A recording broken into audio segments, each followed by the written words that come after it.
شريك له ونشهد أن محمدا عبده ورسوله وصلى الله عليه وعلى آله وأصحابه وسلم. قال الله تبارك وتعالى في القرآن المجيد: أعوذ بالله من الشيطان الرجيم. بسم الله الرحمن الرحيم. إنا أنزلناه في ليلة القدر وما أدراك ما ليلة القدر. ليلة القدر خير من 1000 شهر. تنزل الملائكة والروح فيها بإذن ربهم من كل أمر سلام هي حتى مطلع الفجر. وقال النبي صلى الله عليه وسلم: من قام ليلة القدر إيمانا واحتسابا غفر له ما تقدم من ذنبه، أو كما قال عليه الصلاة والسلام. صدق الله العلي العظيم وصدق رسوله النبي الكريم، ونحن على ذلك من الشاهدين والشاكرين، والحمد لله رب العالمين. محترم المقام، واجب الاحترام، معزز بزرگوں، بھائیوں، ساتھیوں، السلام علیکم ورحمۃ اللہ وبرکاتہ. اللہ رب العزت کا بے انتہا احسان، کرم اور فضل کہ جس اللہ نے ہم سب کو ایمان کی نسبت سے ایمان والے گھروں میں پیدا فرمایا، اور یہ ایسی نعمت ہے کہ جس کو ہم دن میں 1000 بار یاد کریں اور اس پر شکر کریں تب بھی کم ہے، اور اس کا جو حق ہے وہ ہم ادا نہیں کر سکتے. اور مزید اللہ رب العزت کا احسان کہ اللہ نے ہم سب کو ایک مرتبہ پھر سے صحت کے ساتھ، تندرستی کے ساتھ، ایمان کے ساتھ اپنے گھر میں بلایا اور کچھ دیر یہاں پر بیٹھنے کی توفیق نصیب فرمائی. اور اللہ سے ہم دعا کریں کہ اللہ رب العزت ہم سب کے یہاں بیٹھنے کو اپنی بارگاہ میں قبول فرمائے، دنیا میں ہمارے لیے ہدایت اور آخرت میں نجات کا ذریعہ بنا دے. آپ حضرات کے سامنے میں نے ایک چھوٹی سی سورت تلاوت کی ہے. مفہوم اور ترجمہ جاننے سے پہلے کہ ہر سورت اور قرآن کی ہر آیت کے پیچھے کوئی سبب نزول ہے، کہ نازل ہونے کا کوئی سبب، نازل ہونے کی کوئی وجہ، اور ہر ایک کی شان نزول بھی ہے. وہیں پر یہ جو میں نے آپ حضرات کے سامنے سورہ قدر تلاوت کی ہے کہ اس کے پیچھے اس کی شان نزول اور نزول کا سبب اور نزول کی وجہ کیا ہے کہ اللہ کے رسول صلی اللہ علیہ وسلم صحابہ میں بیٹھے ہوئے ہیں، بنی اسرائیل کے کچھ عابدوں کا تذکرہ ہو رہا ہے کہ بنی اسرائیل میں روایتیں الگ الگ یہاں پہ ہمیں ملتی ہیں کہ اللہ کے نبی صلی اللہ علیہ وسلم نے ایک موقع پر صحابہ سے فرمایا کہ بنی اسرائیل میں چند ایسے عابد اللہ کے گزرے ہیں کہ جن کے 80 سال بغیر کسی ناگا کے، بغیر کسی پریشانی کے اور بغیر کسی روک رکاوٹ کے وہ 80 سال لگاتار اللہ کی عبادت کرتے رہے. اور ایسی روایتیں بھی ہمیں ملتی ہیں کہ اللہ کے نبی صلی اللہ علیہ وسلم نے بعض ایسے عابدوں کا تذکرہ کیا کہ فرمایا 1000 سال تک وہ لگاتار جہاد کرتے رہے. اور بعض روایتیں ایسی بھی ملتی ہیں کہ اللہ کے نبی صلی اللہ علیہ وسلم نے فرمایا کہ بعض عابد ایسے تھے جو 1000 سال تک رات کو قیام، رات کو اللہ کی عبادت اور صبح جہاد میں نکل جایا کرتے تھے. جب یہ چیزیں صحابہ کے کانوں میں پڑی، صحابہ نے سنی، تو پریشانی بنتی ہے کہ ہم آخری امت اور ہم خصوصی امت اور اللہ کے محبوب کی آخری امت، کہ اس وجہ سے کہ صحابہ میں بہت ساری چیزیں اور بہت ساری فضیلتیں، بہت ساری خصوصیات اللہ کے نبی سے صحابہ سن چکے تھے کہ اس امت کو اتنی اتنی خصوصیات ملی ہوئی ہیں اور بظاہر دیکھ چکے تھے. اسی وجہ سے صحابہ میں وہ تھوڑی سی پریشانی، تعجب سے پوچھنے لگے، دیکھنے لگے یا رسول اللہ صلی اللہ علیہ وسلم پھر تو وہ لوگ ہم سے بہت آگے نکل گئے کہ جس نے 1000 سال تک بغیر ناگا کے لگاتار وہ جہاد میں لگا رہا، جس نے 1 سال تک بغیر ناگا کے رات کو قیام کرتا رہا اور دن کو جہاد کرتا رہا، وہ ہم سے تو بہت آگے نکل گئے، ہم تو ان کے برابر پہنچ نہیں پائیں گے. اور پھر ایسے لوگ بھی جو 80 سال تک لگاتار اللہ کی عبادت کرتے رہے. کہ یہ سننا تھا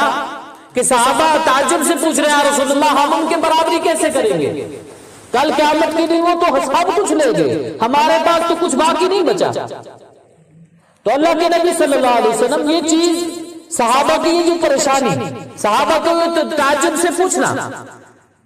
کہ اللہ نے حضرت جبرائیل علیہ السلام کو اللہ کے نبی صلی اللہ علیہ وسلم کی خدمت میں بھیج دیا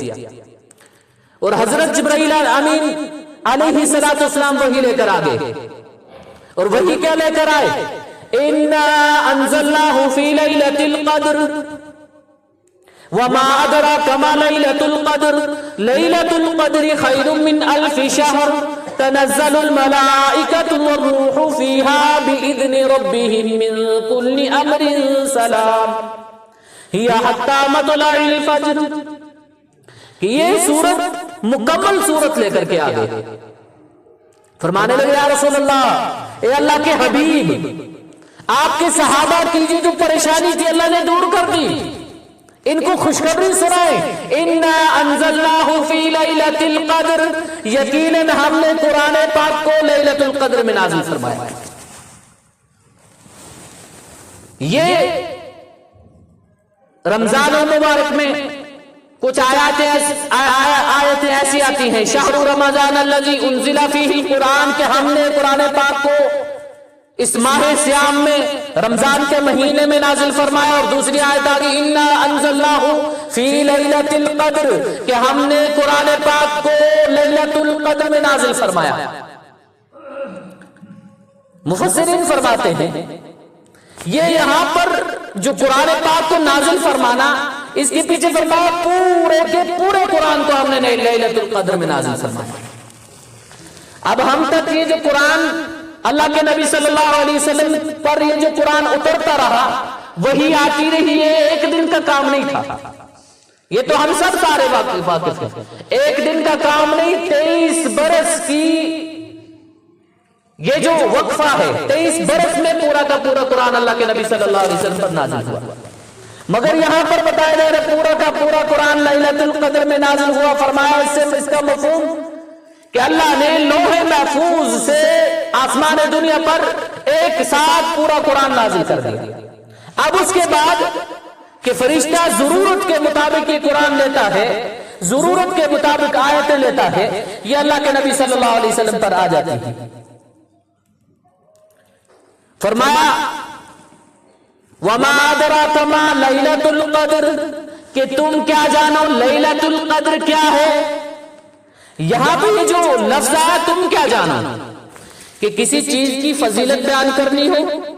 اس کی خصوصیت دکھانی ہو کہ یہ چیز اتنی قیمت ہے. ہم بھی کہتے ہیں تو کیا پتا، تو کیا جانے. کسی بات کی اہمیت کو بتانا ہو کہ تو کیا جانے یہ کیسے ہوا، تجھے کیا پتا یہ کس طرح ہوا. اللہ فرماتے تم کیا جانو لیلۃ القدر کیا ہے. پھر آگے جواب دیا وَمَا أَدْرَاكَ مَا لَيْلَةُ الْقَدْرِ لَيْلَةُ الْقَدْرِ خَيْرٌ مِّنْ أَلْفِ شَهْرٍ، کہ لیلۃ القدر 1000 مہینوں سے بہتر ہے. لیلۃ القدر 1000 مہینوں سے بہتر ہے. یہ وہ جو صحابہ کو جو پریشانی ہوئی تھی یہ چیزیں سن کر کے کہ پچھلی امتوں میں ایسے ایسے لوگ گزرے، بنی اسرائیل میں ایسے لوگ گزرے. اب اللہ نے ان کی تسلی کے لیے فرمایا کہ لیلۃ القدر 1000 مہینوں سے بہتر ہے. اب وہ جو روایتوں میں ان کے بارے میں آتا ہے وہ جو 80 سال عبادت کرتے رہے، ان کے مہینے نکالے جائیں وہ 900 کچھ مہینے نکلتے ہیں، اور یہ جو یہاں اس امت کو دیا گیا 1000 مہینہ، یہ نکالو حساب کرو 83 سال 4 ماہ بنتے ہیں، ان سے 3 سال زیادہ، ان کے 900 کچھ بنے، یہاں پہ بنے 80 سال کے حساب سے 80 سال کے حساب سے وہاں ان کے کچھ 900 مہینے بنے، یہاں پر فرمایا کہ 1000 مہینے سے بھی بہتر ہے کہ ایک طرف ایک انسان عبادت کر رہا ہے، 80 سال اس نے مکمل عبادت کی، 80 سال وہ جاگتا رہا، 80 سال وہ دن کو جہاد میں اللہ کے راستے میں جا کر کے لڑتا رہا، ادھر فرمایا ایک آدمی ایسا کھڑا ہو گیا جس نے 1 رات کی عبادت کی، فرمایا اس سے بھی بہتر ہے، اس 80 سال والے سے بھی بہتر ہے، اور بہتر کتنا، اتنا بتایا بہتر، اب اتنا آگے کھول کر نہیں کہ کتنا بہتر، یہاں پر معاملہ یہ ہے کبھی ایک پر 10 ملے، کبھی ایک پر 700 ملے، کبھی ایک پر 7 لاکھ ملے، کبھی ایک پر 700 ملے، کہ یہاں پر معاملہ یہ کہ بہتر کتنا وہ اللہ جانتا ہے، 1000 مہینے سے بہتر کتنی بہتر اللہ جانتا ہے، اور فرمایا لیلۃ القدر، لیلۃ القدر، یہ قدر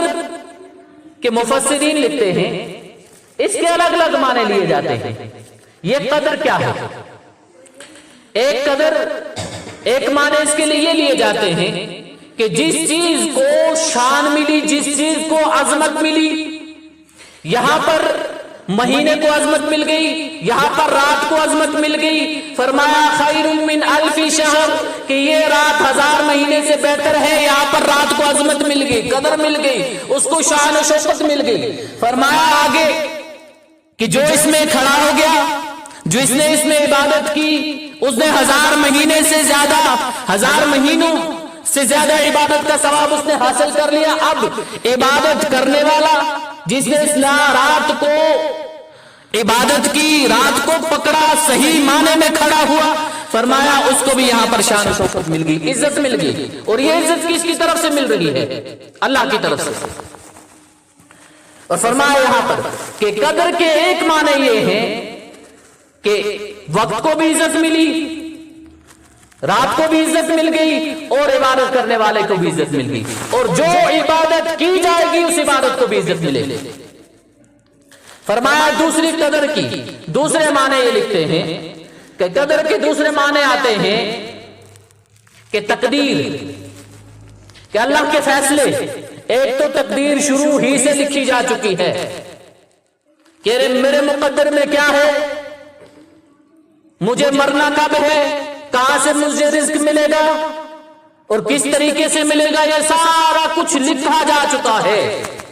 اور فرمایا یہاں پر کہ تنزل، آگے فرماتے ہیں تنزل الملائکۃ والروح فیہا بإذن ربہم من کل امر، کہ تنزل الملائکۃ والروح فیہا بإذن ربہم من کل امر، کہ اللہ کے فرشتے، اور ساتھ فرمایا والروح، روح الامین حضرت جبرائیل علی نبینا علیہ الصلوۃ والسلام، فیہا بإذن ربہم، کہ اس رات میں بإذن ربہم، اللہ کے حکم سے، اللہ کے امر خیر کو لے کر کے اترتے ہیں، اور فرمایا یہ جو امر خیر ہے، یہ جو تقدیر لکھی جا چکی ہے، اب اس کا جو سالانہ بجٹ ہے، حکومت ہر سال اپنا سالانہ بجٹ بناتی ہے کہ مجھے ڈپارٹمنٹ آف فارسٹ سے کیا ملے گا، ڈپارٹمنٹ آف PDD سے مجھے کتنا ملے گا، یہ سارا پر پرسن ہمیں ایک بجٹ بنا کر کے دیا جاتا ہے کہ ایک آدمی کو کس کس حکومت کے کس کس ادارے سے کیا کیا اور کتنا بجٹ اس کو مل رہا ہے، کہ پورے سال میں اس کو کیا کیا ملے گا، فرمائیے فرشتے امر خیر لے کر کے انسانوں کا یہ اس رات میں نازل ہوتے ہیں، یہاں پر خیر کا جو قدر کا جو معنی لکھے ہیں، دوسرے معنی لکھے ہیں اس کے یہ کہ یہ تقدیر جو فرشتے لے کر کے یہ آتے ہیں پورے سال کے، اس کے معاملات، کہ اس کو خوشی کب ملے گی، غمی کب اس کو ملے گی، اس کے گھر میں اولاد ہوگی، اس گھر میں خوشیاں آئیں گی یا غمیاں آئیں گی، جو بھی معاملات اس کے ساتھ پیش آنے والے، فرمایا یہ رات، اس رات فرشتے لے کر کے اس کے پاس آ جائیں، اور فرمایا تیسرا کہ قدر کے تیسرے معنی لکھے تنگی کے، کہ تنگی، اور یہاں پر تنگی کیا ہے کہ اللہ کے فرشتے حضرت جبرائیل علیہ السلام کے ساتھ یہ جو دنیا پر جو زمین پر جو فرشتے ہیں یہ تو یہیں پر ہیں، اور فرمایا کہ جو آسمانوں کے فرشتے حضرت جبرائیل علیہ السلام کے ساتھ اس رات زمین پر اترتے ہیں، وہ اس قدر زیادہ اترتے ہیں، فرمایا کہ زمین تنگ ہو جاتی ہے ان کے پاؤں کی وجہ سے، ان کے چلنے پھرنے کی وجہ سے زمین میں جگہ تنگ ہو جاتی ہے، حالانکہ اتنے وسیع پیمانے پر زمین کہ ہم اپنی تحصیل کو ناپ نہیں سکتے، ہم اپنے گاؤں کو پورا سمجھ نہیں سکتے کہ میرا گاؤں کہاں سے شروع اور کہاں پر ختم، اتنے وسیع پیمانے کی زمین کہ یہ اس دن اس رات میں تنگ ہو جاتی ہے کہ اس قدر فرشتے اس زمین پر اترتے ہیں۔ کیا یہ رات، یہ لیلۃ القدر جو ہے یہ کب ہے، کیسے ہے اور کس طرح ہمیں پتہ چلا؟ اللہ کے نبی صلی اللہ علیہ وسلم کا معمول مبارک کیا صلی اللہ علیہ وسلم ہجرت کے بعد ہر سال اعتکاف فرمایا کرتے تھے۔ ایک اعتکاف فرمایا، پہلے 10 دنوں کا اعتکاف فرمایا، شب قدر نہیں ملی، دوسرے 10 دنوں کا اعتکاف فرمایا، شب قدر نہیں ملی، پھر تیسرے 10 دنوں کا تیسرے عشرے کا اعتکاف فرمایا، شب قدر ملی۔ روایت میں آتا ہے اللہ کے نبی صلی اللہ علیہ وسلم نے اپنے اعتکاف کی جگہ سے سر مبارک باہر نکالا کہ صحابہ کو بتاؤں۔ روایت میں آتا ہے کہ جب سر نکالا صحابہ کو دیکھا کچھ صحابہ آپس میں بحث و مباحثہ میں لگے ہوئے ہیں، کسی بات پر ان کا آپس میں جھگڑا ہو رہا ہے۔ اللہ کے نبی صلی اللہ علیہ وسلم سے اس کی تعین کا علم اٹھا لیا گیا۔ پہلے بتائی گئی، اللہ کے نبی صلی اللہ علیہ وسلم فرماتے ہیں کہ میں بتانے آ رہا تھا، میں نے دیکھا تمہارا جھگڑا، اس جھگڑے کی وجہ سے اللہ نے مجھ پر یہ تعین کی، جو اس کی تعین کا جو علم ہے اٹھا لیا۔ اب بلا دی گئی، فرمایا اب اس کو تلاش کرو کہ آخری عشرے کی تاکراتوں میں، کہ اس کو خود تلاش کرو۔ اس کی بھی الگ الگ حکمتیں لکھتے ہیں علماء، مفسرین محدثین، اس کی الگ الگ حکمتیں لکھتے ہیں، اور یہ ساری کی ساری حکمتیں ہم اگر اندازہ لگائیں ساری کی ساری ہم پر فٹ ہیں، کہ فرمایا کہ اگر تاریخ کا ہمیں پتہ چل جاتا، دن کا پتہ چل جاتا کہ کس دن یہ رات ہے، کس تاریخ کو یہ رات ہے، ہمیں پورا پتہ چل جاتا۔ ہم ایسے مسلمان ہیں کہ ہم رواجوں سے چلتے ہیں، ہم شریعت کو شریعت نہیں مانتے، رواجوں سے جو رواج ہے اس کے مطابق چلا جائے گا، باقی نہیں۔ رواج کس طرح کیا ہے، کس طرح کا اور کس نے بنائے یہ نہیں دیکھنا، رواج ہے تو اسی مطابق چلنا ہے۔ اور ہمارا رواج کیا کہ پورے سال شروع سے ہم اپنی بیٹری چارج پر لگاتے ہیں، اس بیٹری کو استعمال نہیں کرنا۔ شب معراج آئی، اپنی بیٹری لگا کے تھوڑی دیر استعمال کی، پھر وہ بیٹری ہماری ڈیڈ ہو جاتی ہے، پھر اٹھائی چارج لگائی، شب برات آئی، پھر تھوڑی سی استعمال کی، پھر چارج پر لگا دی، پھر بیٹری جو ہماری ڈیڈ ہو گئی، ڈاؤن ہو جاتی، پتہ نہیں وہ بیٹری ہماری جاتی کدھر ہے۔ رمضان آیا، 4 5 6 دن، حد ہوگی تو 8 دن، کیا 8 دن ہم نے اس بیٹری کو استعمال کیا، مسجدوں میں آنا جانا شروع کر دیا، پھر بیٹری ختم، اب اس بیٹری کو ہم چارج لگائیں گے 27 شب تک۔ یہ ہمارا معاملہ ہے کہ ہم اس طرح سے چلنے والے ہیں، اپنے ایڈجسٹمنٹ کے حساب سے چلتے ہیں، کہ جس طریقے جس چیز پر بھی عمل کرنا ہے اپنے حساب سے چلو، ایڈجسٹمنٹ کے حساب سے چلو، جہاں پر تمہیں کوئی پریشانی نہ ہو، کہ تمہارا فیول بھی زیادہ نہ جلے، بیٹری بھی زیادہ نہ جلے، پتہ نہیں اس بیٹری کو لے کر ہم کدھر جائیں گے، قیامت کے دن وہ شاید روشنی کرنے کے لیے ہم استعمال کریں، باقی کچھ نہیں۔ اور معاملات یہ کہ ہمارا اگر تعین اس شب قدر کا علم پورا ہو جاتا کہ کس دن یہ شب قدر ہے، تو ہمارا معاملہ یہ ہے کہ ہم بڑے دنوں پر، اور یہ اکثر وہ باتیں میں نہیں کر رہا ہوں جو کتابوں سے اٹھائی اور آپ پر چیپ دے رہا ہوں، یہ وہ چیزیں ہیں جو ہم آئے دن دیکھتے ہیں، اور یہ ہمارے رواجات کا حصہ بنی ہوئی ہیں، کہ شب قدر یا دوسری ایسی شب ہیں، 10 آدمی بیٹھے، 10 میں سے 8 چلے گئے، باقی بچے 2، آپ پریشان ہو گئے، ہم بیٹھے بیٹھے کیا کریں، اٹھائی اپنی موبائل مائک پر لگا دی، ادھر جو سننے والے آس پاس والے سارے سمجھ رہے ہیں کہ ہزاروں کی تعداد میں لوگ مسجد میں بیٹھے اور ترانہ اور نعت بھی ایسی لگائی ہے جس میں پیچھے وہ 10 بندے بول رہے ہوتے ہیں کہ سمجھ آ رہا ہے کوئی نہیں، مسجد میں کوئی بیٹھا ہوا ہے. اور پتہ چلا جب کسی شرارتی نے لگا دی فون اور فون پر یہاں پر بج رہا ہے وہ رنگ ٹون بجا، پتہ چلا کہ یہاں تو معاملہ ہی خراب ہے، سارا معاملہ ہی الٹا ہو رہا ہے کہ یہ لوگوں کو بتایا جا رہا ہے، فرشتوں کو ڈائیورٹ کیا جا رہا ہے کہ ہم نہیں ہم جاگ رہے ہیں، تم ہمارا حساب لکھ لینا، ہمارے معاملات ہمارے اعمال لکھ لینا. ہم مسجد میں بیٹھے ذکر بھی کر رہے ہیں، ہم مسجد میں بیٹھے نعت خوانی بھی کر رہے ہیں، یہ ہمارے رواجات ہیں. اگر ہمیں شب قدر کا پتہ چل جاتا معاملہ یہ ہوتا ڈی جے مسجد کے سامنے لگایا، سارے کے سارے فرشتوں کو ہم بتا سکتے تھے کہ آج ہم جاگے ہیں، اس کے بعد واپس ہماری بیٹری ڈاؤن، اب ہمیں کوئی ضرورت نہیں کہ یہ معاملات ہمارے ہیں کہ ہم اس قسم کے مسلمان ہیں کہ ہم رواجوں کے ساتھ اور دیکھتے ہیں کس طریقے کا آج ٹرینڈ چل رہا ہے، ٹرینڈ کو فالو کرتے ہوئے ہم آگے نکلتے ہیں کہ اللہ نے اس رات کو ہم سے چھپا لیا کہ ڈھونڈنے میں کیا ہے.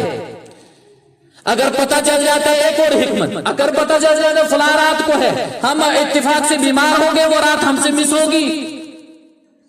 تو ہم وہ سال تو رات کو پا نہیں سکتے تھے. اب پتہ ہی نہیں ہے، اس رات کو میں بیمار ہو گیا، نیکسٹ پھر وہ شب پھر رات آ رہی ہے، پھر میں بیٹھ کر کے عبادت کر سکتا ہوں کہ 5 راتیں تک کہ ان میں سے ایک شب قدر اور ضرور ایک شب قدر، باقی 4 راتیں ایسی کہ احتیاط کے طور پر ہمارا معاملہ ان سے بھی نکل رہا ہے کہ اعمال نامے ہمارے ان 4 راتوں سے بھی بھر رہے ہیں. کہ یہ تعین کا حکمت کہ اللہ نے آپ علیہ السلام سے اس کی کہ اللہ کے نبی صلی اللہ علیہ وسلم نے فرمایا کہ اب اس کو آخری عشرے کی تاک راتوں میں تلاش کرو، اور فرمایا کہ کہ اس میں کرنے والے کیا کیا کام ہیں، تلاوت کرو، نماز پڑھو، نوافل پڑھو، تہجد پڑھو، قرآن کی تلاوت کرو.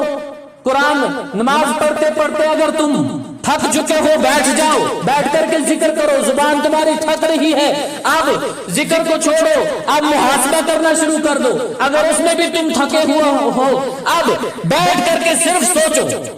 صرف غور و فکر کرو اور سوچو یہ کہ ہماری زندگی کے 20 سال،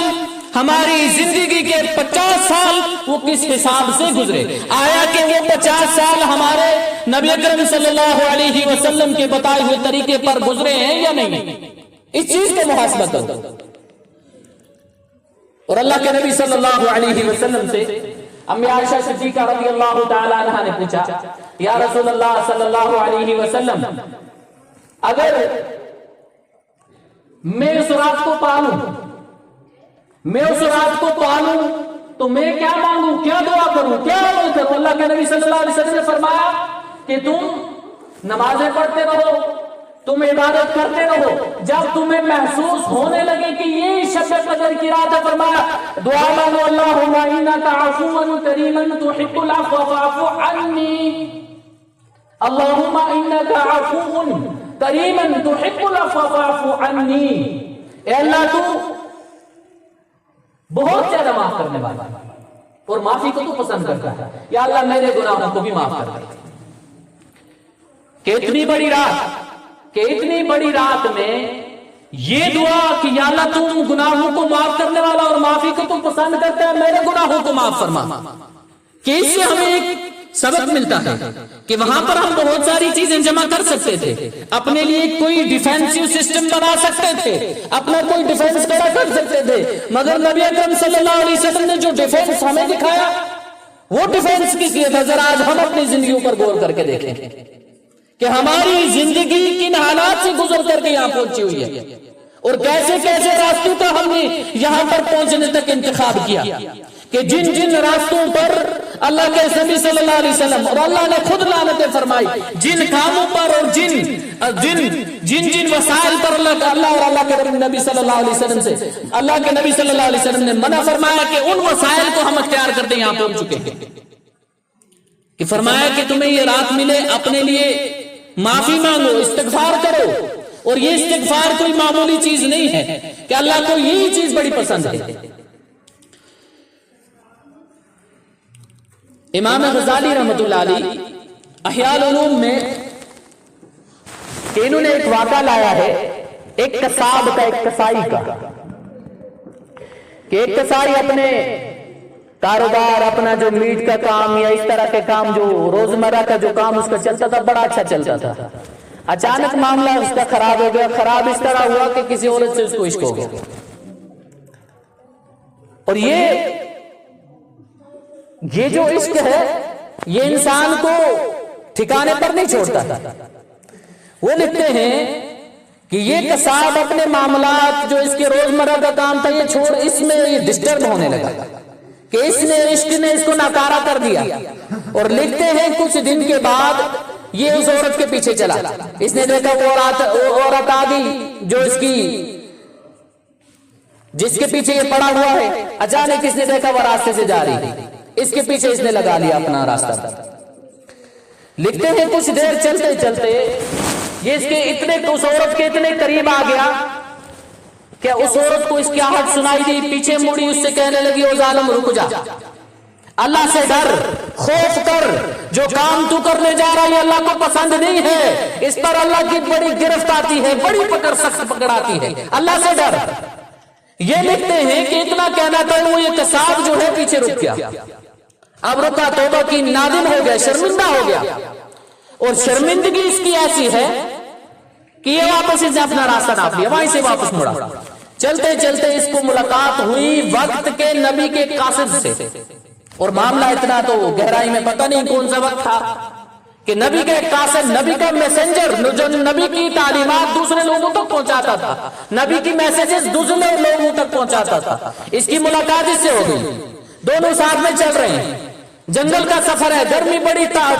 پیک پر ہے کہ معاملہ دونوں کا خراب، پسینے سے لت پت ہو رہے ہیں. یہ قاصد اس سے کہتا ہے، اس کساب اس کسائی سے کہتا ہے کہ ایک کام کرتے، ہم اللہ سے دعا کرتے ہیں،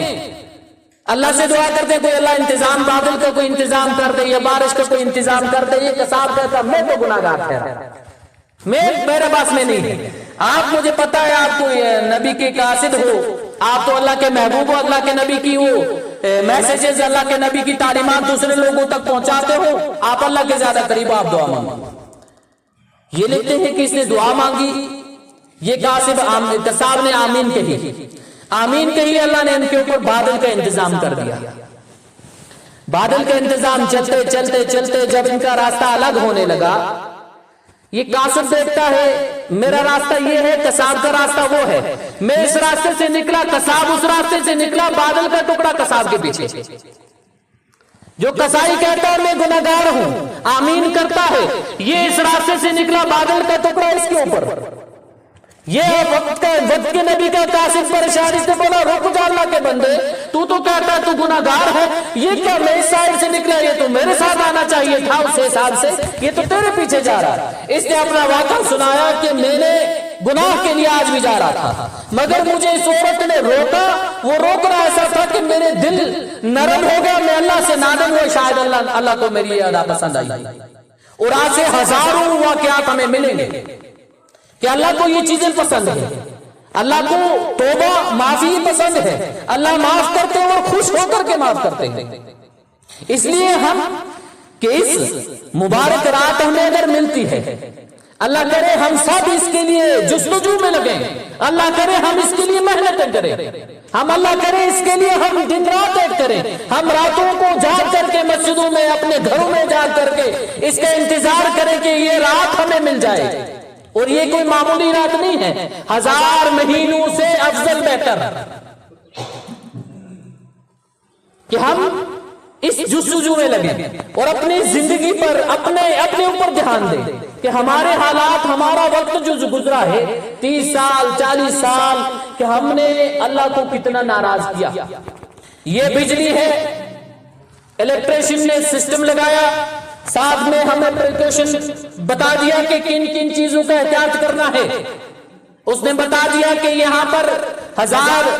واٹ سے اوپر چیز لگے گی، بجلی جل جائے گی، یہ سارا سسٹم جل جائے گا. ہم نے اس کے اوپر 1500 واٹ کا سسٹم لگا دیا، سارا کچھ جل کے راکھ ہو گیا. اور ایسے معاملات ہوتے ہیں ہمارے گھر میں، ایسے اکثر ہوتا ہے. کہ جہاں پر وہ چھوٹا پلگ تھا ہیٹر کا پلگ لگا دیا وہ سارا کا سارا وہیں جل جاتا ہے. معاملہ یہ ہے وقت کی پریشانی ہے. وقت کی پریشانی کے بعد کچھ دیر کے بعد وہ چیز دوبارہ ریپیئر ہو جاتی ہے, ٹھیک ہو جاتی ہے. ہمارے ساتھ معاملہ ہے, اللہ نے ہمیں آنکھیں دی اور ساتھ میں اس کا پریکاشن بتا دیا کہ یہ یہاں تم نے استعمال کرنا ہے اور ان جگہوں پر استعمال نہیں کرنا ہے آنکھوں کو. ہم نے کتنا احتیاط کیا, اور ہمارے ساتھ اللہ کے احسان اور معاملہ اللہ کا کیسا ہے کہ اس کے باوجود بھی ہم نے ایسی غلط استعمال ان آنکھوں کا کیا, باوجود یہ کہ ہماری آنکھوں میں ایک شارٹ سرکٹ بھی کبھی نہیں ہوا. کہ ہم اس پر غور کریں. کانوں کا استعمال کہ موبائل کا سپیکر ذرا پانی چلا جائے تو یہ بند ہو جاتا ہے, بیٹھ جاتا ہے, کام کرنا چھوڑ دیتا ہے, دوبارہ اس کو لگاؤ ریپیئر کرو تب جا کر کے کام کرے گا. ہمارے کان ہیں, اللہ نے یہ انتظام اس میں بھی لگایا ہوا ہے. اللہ کا انتظام ہے کہ اللہ نے ہمیں بتایا ان سے کیا سننا ہے, باوجود یہ کہ علم ہونے کے ہم سب کچھ پتا ہے, باوجود اس کے ہم بغیر جو چیزیں نہیں بھی سننی تھی وہ بھی اس کانوں سے سنی. آج تک کوئی شارٹ سرکٹ نہیں ہے کہ ہم اس کو ڈھیل سمجھیں یا اس کو اللہ کا احسان سمجھیں, کہ ہم اس کو اللہ کا احسان اور اللہ کی ڈھیل سمجھ کر کے یہ محاسبات میں جسم کے ہر اعضاء کو دیکھ کر کے محاسبہ کریں, ہر اعضاء کو دیکھیں کہ یہ چیز ہمیں اللہ نے دی, اس کا غلط صحیح استعمال کرنا چاہیے تو ہم نے غلط کیا. تو اس پر احتساب کر کے پھر جا کر کے وہ جو جذبہ پیدا ہوگا, ندامت کا جو جذبہ پیدا ہوگا, وہ جذبہ جا کر کے صحیح معنوں میں بیٹھے گا. اور پھر ہم بیٹھ کر کے, اور یہ رمضان رونے کا مہینہ ہے, اپنی زندگیوں پر روئیں. یہ آخری اشرا, خاص طور پر آخری اشرا, کہ اس پر اپنی زندگی پر روئیں کہ ہم نے کیا کھویا ہے, ہم نے پورا رمضان کس طرح گزارا, کہ ہمارا سسٹم سارا فیل ہو گیا 4 تراویحوں کے بعد, ہمارا سسٹم سارا فیل ہو گیا 10 روزوں کے بعد, ہم نے مسجدوں کو پھر سے ویسے ہی ویران کر دیا, ویسے ہی زہر آباد کر دیا جیسے پہلے سے تھی, جیسے ان کو کوئی پوچھنے والا پہلے نہیں تھا, اب بھی کوئی نہیں ہے. اب صرف 27 پر پھر آ جائیں گے, 27 پر آئے پھر عید تک غائب ہو جائیں گے, عید پر آئیں گے پھر دوسری عید پر تک کے لیے ہم غائب ہو جاتے ہیں. یہ ہمارے معاملات ہیں کہ باوجود اس کے ہمیں اللہ نے دین پر رکھا ہے, یہ اللہ کا احسان ہے, اور احسان کو مان کر اس کا شکر بھی ادا کریں, اس پر اللہ سے استغفار بھی کریں. یہ وقت ہمارے لیے بڑا قیمتی وقت ہے کہ اس وقت کو غنیمت جان کر کے ہم اس وقت کا صحیح استعمال کریں. اور فرمایا دوسری چیز کہ اس میں اگر رات مل جائے, رات کو کھڑے ہو جاؤ, جہاں پر تم عبادت کر رہے ہو, تلاوت کر رہے ہو, جہاں پر تم باقی چیزیں ذکر کر رہے ہو, باقی کوئی دینی یا کوئی اسلامی کتاب پڑھ رہے ہو, فرمایا وہاں پر درود شریف کی کثرت بھی جاری رکھو. کہ واحد ایک ایسی چیز ہے کہ اللہ فرماتے ہیں میں بھی کرتا ہوں, میرے فرشتے بھی کرتے ہیں, تم بھی کرو. میں بھی اللہ کے نبی, میں بھی اپنے محبوب پر درود سلام بھیجتا ہوں, میرے فرشتے بھی بھیجتے ہیں, تم بھی بھیجو. اس کے علاوہ کوئی عبادت ایسی نہیں ہے کہ درود واحد ایک ایسی عبادت ہے. اللہ فرماتے ہیں میں بھی کرتا ہوں, میں بھی کرتا ہوں, اپنے محبوب پر درود بھیجتا ہوں, تم بھی, میرے فرشتے بھی بھیجتے ہیں, تم بھی بھیجو. اور درود بھیجنا یہ خالی نہیں جاتا. حسن بصری رحمۃ اللہ علیہ کے پاس ایک عورت ایک مرتبہ آئی, آ کر کے کہنے لگی یا حضرت معاملہ یہ ہے کہ میری بیٹی کا انتقال ہو, مجھے اس کا کوئی خبر نہیں ہو کس حال میں ہو. اور پہلے لوگ اس کا حال, یہ جو چیزیں ہیں نا اس کے بارے میں سوچتے تھے کہ میرا پیارا, میری پیاری گزر گئی, میں دیکھوں اس کو وہ کس حال میں ہو, کس حال میں ہے. آج ہم دفن کرنے کے بعد پتہ نہیں کرتے, ہمیں فکر نہیں رہتی وہ کس حال میں ہے یا کیا ہے. اس نے کہا میرے پیچھے یہ کرنا, میرے پیچھے یہ کرنا, سارا کچھ چھوڑ کر کے ہم صرف اس کے پیچھے لگتے ہیں کہ اس نے کس الماری میں کتنے پیسے چھوڑے. ابھی جنازہ ادھر پڑا ہو, ہم چھلانگ لگا کر کوشش کرتے ہیں اس الماری پر پہنچ جائے, کوئی کپڑا ہاتھ آ جائے, کوئی گھڑی ہاتھ آ جائے, اس کا چھوڑا ہوا مال کوئی ہاتھ آ جائے. اس کے پیچھے یہ فکر نہیں ہے کہ میرا پیارا نکلا ہے, میرے ہاتھوں سے نکلا ہے, میرے پیارے میرا باپ نکلا ہے, میں ہم سے جدا ہوا ہے, کہ ہم اس فکر میں دیں کہ اس کی آخرت کیسی ہوگی. احسان ثواب کر دیں, اس کو کبھی کبھی یاد کر دیں. حسن بصری کے پاس ایک عورت آ گئی کہ میری بیٹی گزر گئی، اس کا انتقال ہو گیا، پریشان ہوں، اس کے حال معلوم کرنا ہے. انہوں نے کوئی وظیفہ بتا دیا کہ جاؤ 4 رکعت نماز پڑھو، ہر رکعت میں سورہ فاتحہ کے بعد الہاکم التکاثر پڑھو، اس کے بعد دعا کرو، کوئی اللہ وسیلہ نکالے گا، کوئی اللہ اسباب پیدا کرے گا. یہ کہتی ہیں. دوسرے دن پھر آئی کہ حضرت میں نے ایسا ہی کیا، میں نے اپنی بیٹی کو دیکھا وہ عذاب میں گرفتار ہے، قبر کے عذاب میں گرفتار ہے، اس کے اوپر آگ، وہ آگ میں لپٹی ہوئی ہے، آگ اس کے اوپر لپٹی ہوئی ہے، اس کے اوپر اس کے گلے میں توق پڑے ہوئے ہیں، بڑی پریشان ہوں، اب کیا کروں. حسن بصری نے اس کو طریقہ دکھا دیا، جاؤ درود شریف پڑھو، احسان سوال کرو، اللہ کوئی نہ کوئی انتظام کرے گا، اس کی مغفرت کا کوئی سبب بن جائے گا. یہ کہتے ہیں امام حسن بصری رحمۃ اللہ علیہ کہتے ہیں کہ میں بھی یہ عورت چلی گئی، میں بھی اس بچی کے لیے دعائیں مغفرت کرتا رہا، میں بھی درود شریف پڑھ کر کے بخشتا رہا. 2 دن گزرے، 4 دن گزرے، اچانک میں نے دیکھا کہ خواب میں مجھے جنت دکھائی گئی، اور جنت کے منظر کے تخت پر ایک عورت بیٹھی ہوئی ہے، ایک لڑکی بیٹھی ہوئی ہے. اس نے مجھے آواز دے کر بلایا، حسن بصری مجھے پہچانا، میں اسی عورت کی بیٹی ہوں جو تیرے پاس آئی تھی. یہ کہتے ہیں اور تیری ماں نے تو مجھے کہا تھا وہ عذاب میں گرفتار ہے. یہ کہتی ہے ہاں آپ نے سچ سنا، میری ماں نے بھی سچ کہا. میرے ساتھ معاملہ یہ ہوا کہ ہمارے قبرستان کے پاس سے کہ ایک شخص کا گزر ہوا، وہ رکا، رک کر کے اس نے درود شریف پڑھا اور پورے قبرستان والوں کے لیے بخش دیا کہ اللہ نے اس کے درود شریف پڑھنے کی برکت سے ہم سب کی مغفرت کر دی. یہ درود شریف کوئی معمولی چیز نہیں ہے کہ ہم اس راتوں میں، ان قیمتی راتوں میں اس کا بھی سہارا لیں، اس کو اپنی زندگی کے اعمال میں سے ایک عمل بنائیں، اس کے ذریعے سے بھی ہم اپنی حاجتوں کو پورے کرنے والے بنیں. اللہ رب العزت سننے سے زیادہ عمل کرنے کی توفیق نصیب فرمائے. بہت ساری باتیں ہیں، بہت ساری چیزیں اور بہت سارے موضوعات اس کے متعلق بھی تھے جو تیار مگر وقت کی کمی کی وجہ سے پورے نہیں کر سکیں گے. آج یہ رمضان المبارک کا مہینہ جہاں پر غریبوں کے ساتھ ہمدردی اور غمخواری کا مہینہ ہے. پچھلے جمعہ صدقات، سخاوت اور زکوٰۃ کے متعلق میں نے آپ حضرات کے سامنے ان چیزوں پر روشنی ڈالی تھی کہ وقت نہیں ہے کہ ہر جمعہ کو اس پر بات ہو کہ ہم اپنے مالوں سے ان غریبوں کا حصہ بھی نکالیں. ہمیں اللہ نے استطاعت دی ہے، ہم اپنے مالوں سے غریبوں کا حصہ نکالیں. یہ رمضان کا مبارک مہینہ چل رہا ہے، غریبوں کا ایک حق ہم پر لازم ہو چکا ہے، صدقہ فطر. عیدگاہ جانے سے پہلے ہم نے یہ چیز ادا کرنی ہوتی ہے اور یہ واجب ہے کہ ہم نے حساب لگا کر کے 75 روپے بتائے گئے تھے احتیاط کے طور پر 80، اور یہ 75 روپے جو ہے یہ سب سے لو کاسٹ بتائی جاتی ہے. اس کے ایک حساب و کتاب بنا ہے. کھجور کی قیمت، کشمش کی قیمت، گندم کی اور گیہوں کی قیمت یہ الگ الگ ہے. باجرے کی قیمت بھی لگاتے ہیں کہ ہمیں جو یہ 75-80 بتائے جاتے ہیں یہ سب سے کم بتائے جاتے ہیں. ہم اس پر اکتفا نہ کریں کہ ہمیں اگر مال اللہ نے دیا ہے ہم اس سے اوپر بھی جانے کی کوشش کریں. معلوم کریں کشمش کی قیمت کیا ہے، معلوم کریں کھجور کی قیمت کیا ہے، اس کے حساب سے بھی ہم ادا کر سکتے ہیں کہ یہ غریبوں کا یہ ہم پر حق ہے. وہ اس لیے ہے کہ یہ غریب، ہمارا غریب بھائی، ہمارا غریب رشتہ دار، غریب کا بچہ ہمارے بچوں کے ساتھ عید کرنے والا بن جائے. وہ ہمارا غریب بھائی عید کے دن ہمارے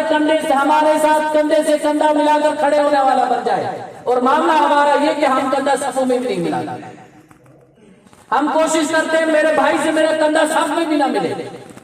اور اس کی وجہ سے حال ہمارا یہ کہ دل ہمارے بکھرے ہوئے ہیں، کسی کے ساتھ کسی کا دل ملتا نہیں کہ ہم نے صفوں میں ایسے وہ بنا لیے کہ بتایا جاتا ہے صفوں کو